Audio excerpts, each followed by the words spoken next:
இந்தியாவுக்கோ அமெரிக்காவுக்கும் நடுவுல ஒரு பெரிய ட்ரேட் டீல் அனௌன்ஸ் பண்ணிருக்காங்க. ஆனா இத கொண்டாடுறதுக்கு பதிலா இந்தியால ஒரு பெரிய அரசியல் புயலே கிளம்பி இருக்கு.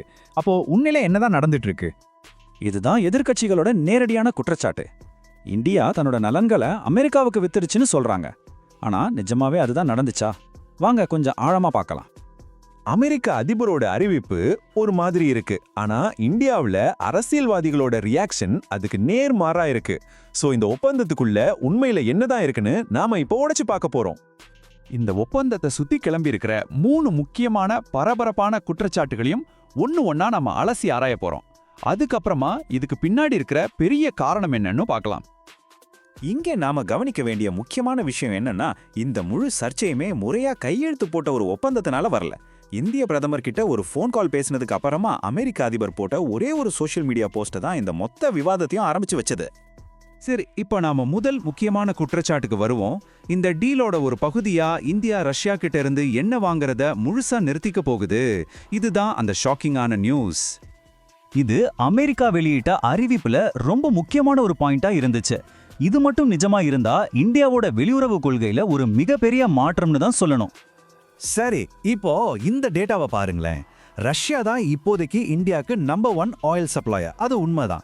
ஆனா ஒரு சுவாரஸ்யமான விஷயம் என்னன்னா, 2024 ஆரம்பத்துல அவங்களோட ஷேர் 40% வரைக்கும் போச்சு. ஆனா அதுக்கப்புறம் பாத்தீங்கன்னா அது ஏற்கனவே கொஞ்சம் கொஞ்சமா குறைய ஆரம்பிச்சிடுச்சு.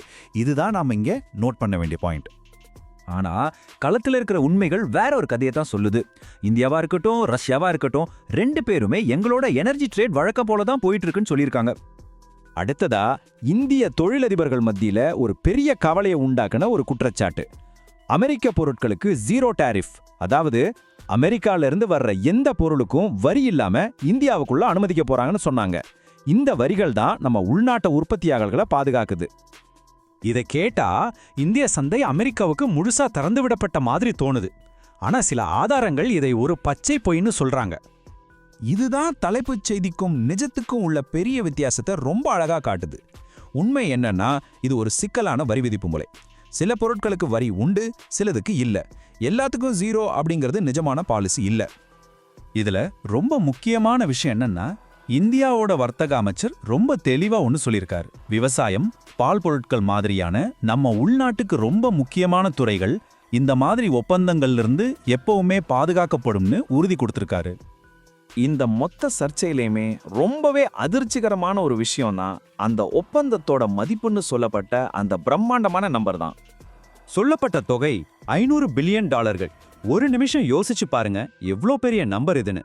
சரி வாங்க, இது ஒரு சரியான பார்வையில வச்சு பார்க்கலாம். இந்த டேபிள்ல பாத்தீங்கன்னா இந்த நம்பர் எவ்வளோ மிகைப்படுத்தப்பட்டதுன்னு உங்களுக்கே புரியும். இந்தியா மொத்தமா உலகத்தில இருந்தே இம்போர்ட் பண்றது கிட்டத்தட்ட $915 பில்லியன் தான். ஆனா அமெரிக்கா கிட்ட இருந்து மட்டும் $500 பில்லியன் வாங்க போறோம்னு சொல்றாங்க. அதாவது இப்போ இருக்கிறத விட 12 மடங்கு அதிகம்.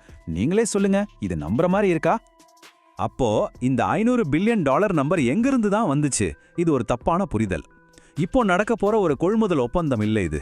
இதுக்கு பதிலா 2030ஆம் வருஷத்துக்குள்ள 2 நாடுகளுக்கும் இடையிலான மொத்த வர்த்தகத்தை, அதாவது ஏற்றுமதி இறக்குமதி ரெண்டையும் சேர்த்து $500 பில்லியன் கொண்டு போகணும்னு வெச்ச ஒரு எதிர்கால இலக்கு. இந்த அறிவிப்பு ஏன் வெறும் தலைப்புச் செய்திக்காக இருக்கலான்னு புரிஞ்சுக்க இந்த டேட்டாவை பாருங்க.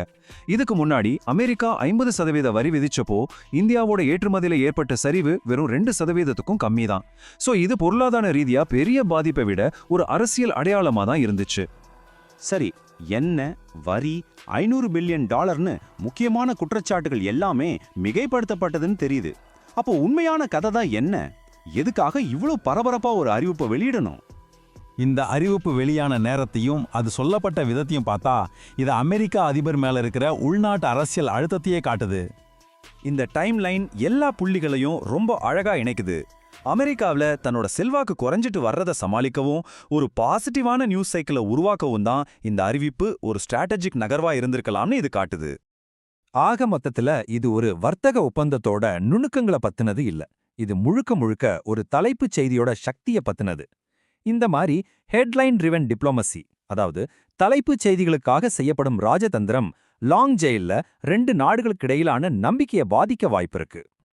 சுருக்கமா சொல்லணும்னா நாம இந்த செய்திய ஆழமா பார்க்கும்போது நமக்கு தெரிய வர்றது ஒரு வர்த்தக ஒப்பந்தம் இல்ல, அதுக்கு பதிலா அரசியல் கணக்குகளால் இயக்கப்பட்ட ஒரு பரபரப்பான கதை. இந்த முழு சம்பவமும் இன்னைக்கு இருக்கிற நவீன உலகத்துல தலைவர்கள் எப்படி கதைகளை உருவாக்குறாங்க, உண்மை எங்க முடியுது, தலைப்புச் செய்தி எங்க தொடங்குதுங்கிற ஒரு ஆழமான கேள்வியை நமக்குள்ள விட்டுட்டு போகுது.